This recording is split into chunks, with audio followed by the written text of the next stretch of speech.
الرفع والتکمیل فی الجرح والتعدیل. دا د امام عبدالحی لکنوی رحمت الله علیه کتاب دی، 1304 کې دی وفات شوی دی. بیا په دمن تخریج کړ د ابوالفتاح ابو غده. اوس د دې کتاب صفحه سویمه ده 95 ده. 95 کې کم دی نه؟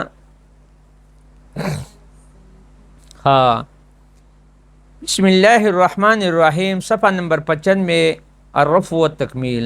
وقال سیوطی فی شرح التدریب.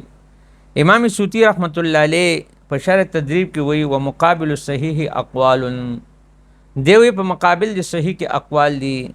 ګوره مخکې د صحیح خبره وکړه، ثم ذکر الاقوال الثلاثه سابقه، بیا ذکر کړی هغه اقوال ثلاثه مخکنی.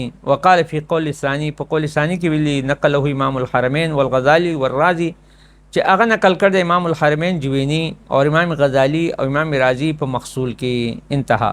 وفي قول ثالث، په قول ثالث کې هغه حقا الخطیب چې هغه نقل کړ د خطیب بغدادي والوصولیون او دارنګ علماء اصول. وفي قول الرابع، په قول رابع کې هذا اختیار القاضي بکر ونقله عن الجمهور، او دارنګ هغه نقل کړ جمهور نه، واختاره الغزالی والرازی چې هغه غوړه کړ د امام غزالی او رازی والخطیب. وصححه ابو الفضل العراقي، او دغه تصحیح کړ د ابو الفضل العراقي بلقینی په محاسن الاصطلاح کې. امام بلقینی چې دا دغه فن ډېر لوی امام ولقا، او دارنګ محاسن الاصطلاح کې. وقال بدر بن جماعه، بدر بن جماعه ویل دی لکا فی مختصر، خپل مختصر کې اند ذکر القول الاول، د قول اول په تذکرہ کې ذکر کوي هذا هو الصحیح المختار فیهما، دغه خبره چې دا صحیح دی او مختار دی په دې دواړو کې. و به قال شافعی، او په دې باندې امام شافعی ابو عبد الله محمد بن ادریس هم خبره کړ دا 150 کې دی پیدا دی. او وقال طیبی فی خلاصته، امام طیبی په خلاصه کې ویلي فی حق قول الاول علی الصحیح المشهور، چې هغه وایي چې هغه صحیح مشروع قول دی لکا. وفي امعان النظر بشرح شرح نخبة الفکر، هغه کې سی ویل هغه اکثر الخفاظ علی قبول التعدیل بلا سبب، اکثر خفاظ په دې خبره دي چې هغه تعدیل د معدل قبلی بلا سبب، بغیر د ذکر سبب نه. وعدم قبول الجرح، هغه نه قبلی قبول نه قبلی چې شی جرح الا بذکر السبب، یعنی مطلب جرح لا سبب ذکر کوي او تعدیل لا سبب نه ذکر کوي. وفي شرح النخبه لعلی القاری، او په شرح کې چې هغه شرح نخبه ته مولا علی قاری، هغه التجریح لا يقبل ما لم يبين وجهه، هغه جرح چې دی هغه قبول نه وي چې سو پورې دغه وجه ظاهر شوی نه وي، بخلاف التعدیل، او د دې برعکس تعدیل دی. بیا ولی فإنه يكفى فيه، ځکه کافی دی په دې کې ان یقول چې برکه تعدیل کې دومره وي چې عدل او ثقه، مخکې ته هغه تاسو نه کوي، دلته تقلید شخصي کې دا خلقه عدل او ثقه مثلا. وفي شرح المام بحديث الاحکام، دا د ابن دقیق العید کتاب دی.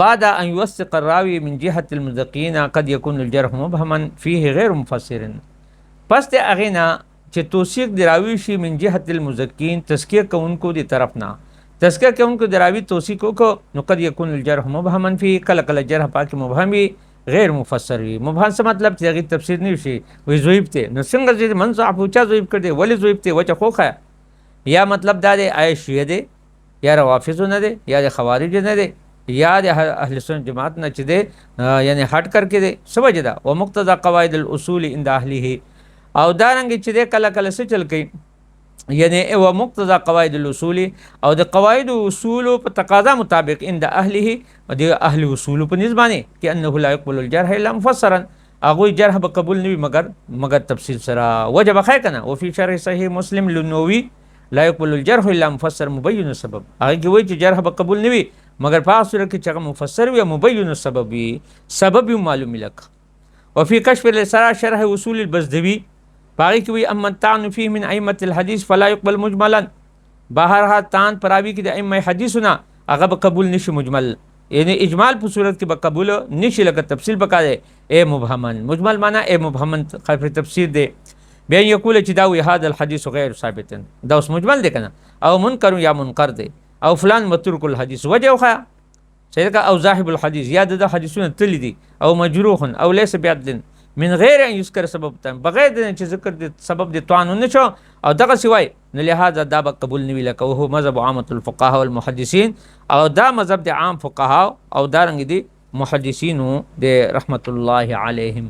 وفي تحریر الاصول ابن الحمام، او دارنګ چې د ابن حمام حنفی په تحریر الاصول کې چې اکثر الفقهاء اکثر فقها ومنهم الحنفیه او دغه نه حنفیه دي محدثین دي اعلی په دې خبره دي چې انه لا يقبل الجرح الا مبینا للتعدیل، چې جرح به قبول نشي مگر په دې حال کې چې سو پر بیان دیغه نشوي الا التعدیل، تعدیل دغه سند او فيه بقلبه، او بعض خلکو په دې کې الټه خبره کړه. څه مطلب دا دی؟ هغه يقبل الجرح او دا لا يقبل التعديل، وقيل فيهما، بعض وچ په دواړو کې جرح ته دواړو کې، وقيل چاویل چې لا فيهما نه په دواړو کې.